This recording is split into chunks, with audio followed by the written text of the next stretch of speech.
Next up, another Big 12 game, another major Big 12 game. Houston beating number 24 Arizona State 24-16. Let's go over the highest graded players, starting off with the Houston Cougars. Tight end Tanner Koziel, 78.1. Edge rusher Eddie Walls III, 75.2. Cornerback Will James, 73.7. Safety Kentrell Webb, 66.5. Running back Dean Connor, 66.2. And Connor Weigman with a 85.7 grade in the win. Talk about him later on. Arizona State with their highest grade players in the loss. Wide receiver Malik McLean had to step up in absence of Jordan Tyson with a 73.1 grade. Edge rusher Justin Watley, 72.6. Miles Rouser, the safety, 71.9.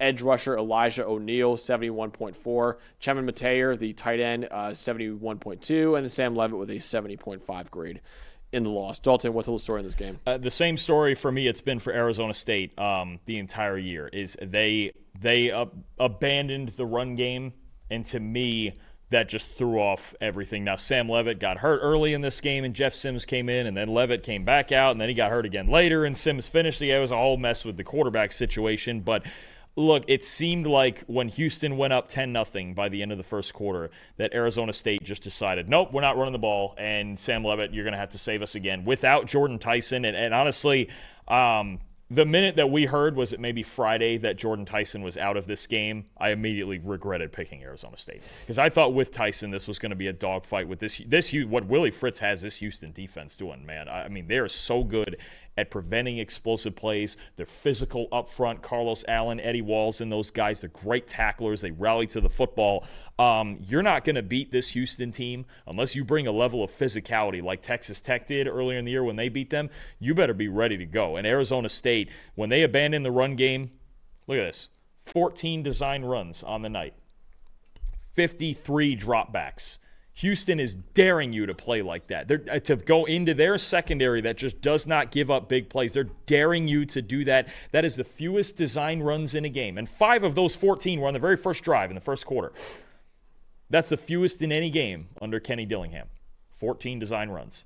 They're not going to win like that. It feels like his offense is, and we'll talk about Houston more in a second, but it feels like Kenny Dillingham's offense is like, I'm not saying it's a high school offense, but I'm saying it's high school-ish in the fact that like they're so reliant on their superstars. Like last year was Cam Scadden and Jordan Tyson. Yeah. Jordan Tyson is the top guy this year. It feels like if any of those guys are out, they're lost offensively. Yeah, and Raleek Brown is really good, and he it's not like he ran poorly in this game. He just didn't get the football very much.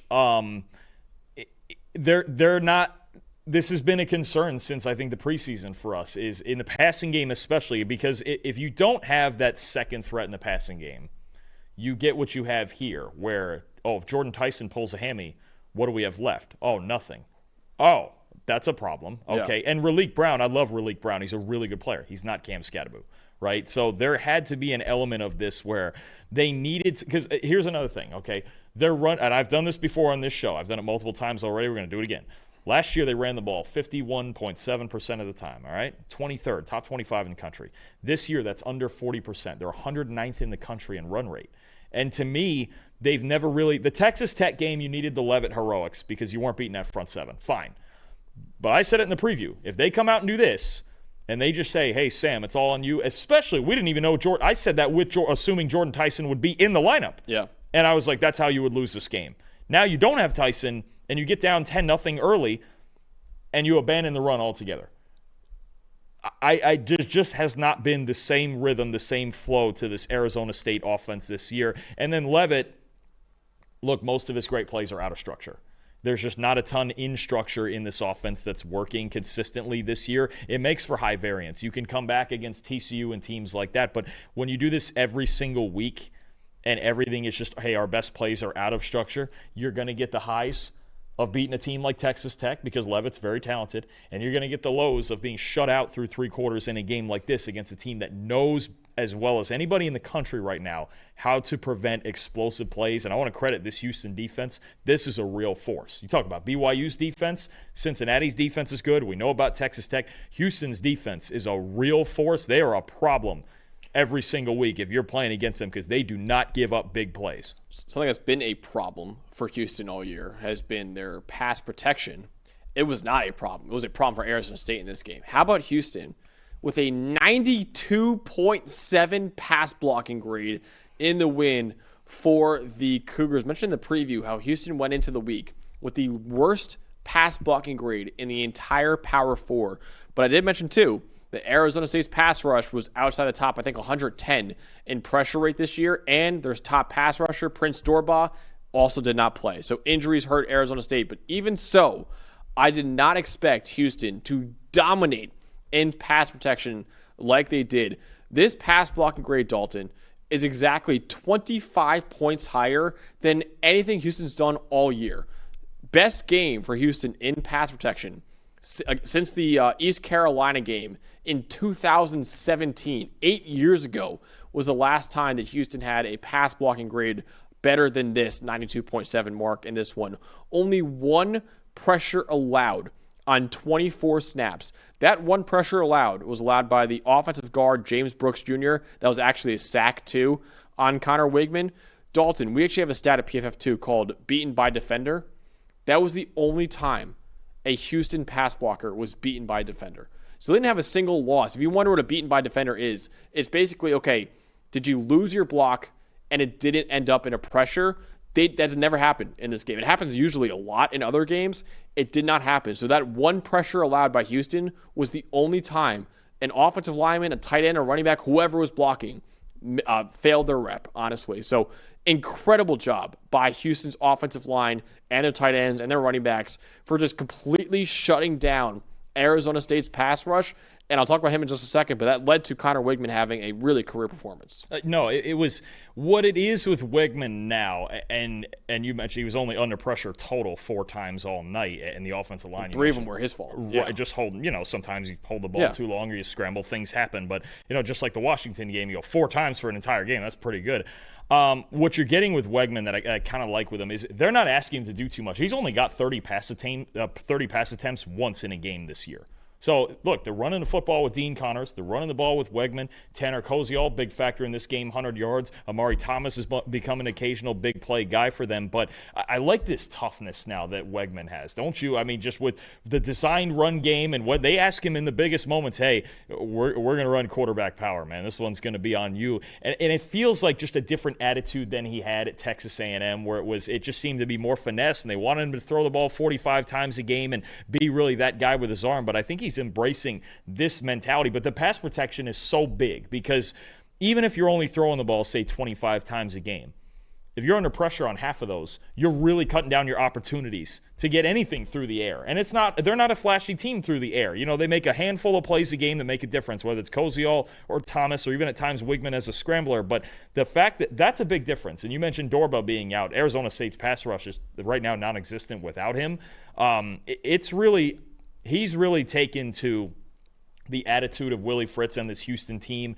Defense, running the football, and make enough plays in the passing game. But you're right, the offensive line did their job in this one, really on both ends, running and passing. Who was your most impressive part of Houston's win over Arizona State? I'll tell you what, it's hard not to go with a guy who had 3 sacks and Eddie Walls on that defensive line. We talk a lot about this defensive line with Carlos Allen in the run defense, but Eddie Walls, first thing I want to point out, look, this is a 250-pound defensive end here. He played 70 out of the 73 snaps for Houston on defense in this game. You don't get defensive linemen playing whatever that might, 96, 97% of the snaps. So you don't get that too often. 70 pass rush grade. Actually, looking at some of the reps, that might go up in the review process in the All-22. 7 pressures, 3 sacks, one of their highest graded run defenders as well. 2 more pressures unofficially that he lost, one due to a penalty and one, you don't count the official one on a 2-point conversion also. So really 9 pressures in this game and 3 sacks. And he made life difficult for Levitt. And I know Levitt likes to play out of structure, but you can't do it every play. But Eddie Walls, just outstanding stuff. Just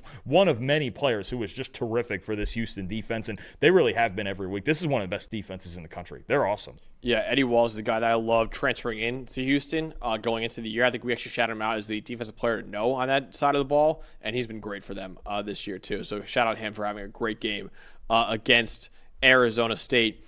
Got to shout out Connor Weigman, though, the quarterback with an 86.3 passing grade, 201 passing yards, and a touchdown, an 86% adjusted completion rate. He also ran for 118 yards and 2 touchdowns as well.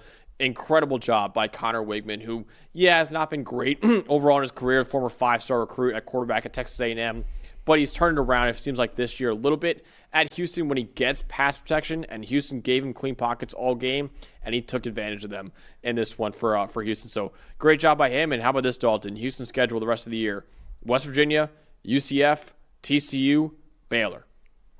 That's it right now. They have one loss. Got to play the games, but you feel good about especially, again, it's their defense for me. And even offensively, they run this brand of offense that complements their defense, and they kind of just don't give the football away, right? And they're very good in short yardage situations, especially with Connors as a big power back and Weigman as a short yardage option. I mean, you look, and it's funny with the rushing because you go, they do it when they have to.